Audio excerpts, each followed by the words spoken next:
Hi class and welcome to 1.3. Today is models and applications. In other words, it's all story problems. So you don't have as many because they're a little bit more work, but they're a lot of fun to try to figure out. Okay, let's see how you're doing. You got your 1.3 notes in front of you and let's go. All right, today we're using linear equations to solve problems. That means you won't have quadratics or cubes this time. It's going to be straight linear. And we're going to solve formulas for a variable. Your science teachers like that one quite a bit. All right, right here, we're going to solve an equation. We're going to follow 4 steps. The first one, in the first box, we're actually going to have boxes here. You're going to write down anything that you don't understand in the problem. Whatever you write in that box, as long as it's not like I don't understand the entire problem, I'll help you understand and guide you so you can do this problem. Next, you're going to figure out what you know, and you're going to figure out how you write that down. You're going to create a plan to solve it, and then you're going to solve the problem. All right, so let's go. The problem with these is I wrote them, so I understand everything, so hopefully you do too. The median starting salary of a computer science major exceeds that of an education major by $21,000. Let's say you didn't understand what the word median meant. So you should write that in this book, or in this section here. When I say median, we say just the average starting salary. There's 2 ways to write that. I use that word on purpose, so maybe you didn't understand something. So it means the average starting salary of a computer science major exceeds that of an education major. Well, I know that means that it's in addition to. So down here, I'm going to say from this first sentence, I know that a computer science is exceeding that of an education major. So education major by $21,000. So if I take an education major salary, add 21, that's what a computer science gets. Median starting salary of econ major, so econ, what do we know about econ? Exceeds that of an education major by 14,000. So again, they make more than teachers. Something's definitely wrong with that. Okay, what else do we know? Combine their median starting salaries. Okay, so combine, that means I'm adding them all together, is 140,000. So if I take the computer science plus the econ plus the education, that should equal 140,000. All right, determine the median starting salaries of education. So I got to find everybody's salary. So I got to find all salaries. Well, we need to get some better variables here because I don't want to write this all out. So let's let computer science be C, econ be E, and education, we'll just let that be T for teacher.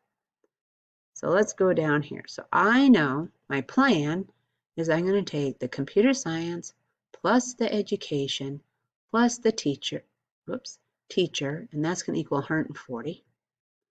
I know that the computer science is equal to the teacher plus 21. I know that the econ is equal to the teacher plus 14. So let's use substitution here to solve this problem. So I'm going to take the C here, and I'm going to replace it with T plus 21. So I know T plus 21 for the computer science plus econ is T plus 14 plus the teacher has to equal 140. All I did was substitute. I put this in for C and this in for E. So this was C plus E plus T. So I substituted in. I'm just going to solve. So that's 3T plus 35 equals 140. So 3T equals 105. Divide by 3. So T equals 35. So $35,000. All right, so my answer, I got to make sure we answer the question. It asked for all 3, not just the teacher. So here I know the education major is making $35,000. All right. I know that computer science is equal to the education, so the 35 plus the 21 is equal to 56. So they are making $56,000. And the econ, keep forgetting the C, is equal to the 35 plus the 14. So they're making $49,000. Now, I've answered my question. Okay, I want you to pause and try the next one all by yourself. Okay, let's see what you did. I'm hoping there wasn't much you didn't understand since I can't talk to you, but if there is, make sure you're posting that so I can answer those questions. A monthly fee of $15. So I know I have 2 plans, right? I know I have an A plan. It's $15 for the monthly fee. What else do we have? Oh, and a text cost 8 cents. All right, good for A. I have a B plan. It has a monthly fee of $3. Ooh, it's 12 cents a text. That's kind of expensive.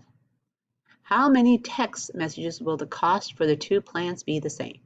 So I need to know when the plans are the same. So that is, when are they equal? So I need to know, when does A equal B? Well, A is 15 plus 8 cents. I'm going to put a T here for every text. And I know that has to equal B, and I know B is $3 plus 12 cents for every text. Okay, now I just solve it. Subtract the 3, subtract the 0.08. Okay, so now what do we have? 12 equals 0.04 T, so T equals 300. So at 300 text, A equals B. All right, try the next one. Pause it and see how you do. Okay, what do we know? 30% reduction. So I know I have a sale. That's 30% off. You purchase a new computer. Ooh, so the sale price. So the sale price is equal to $840. What was the computer price before? So I don't know the original.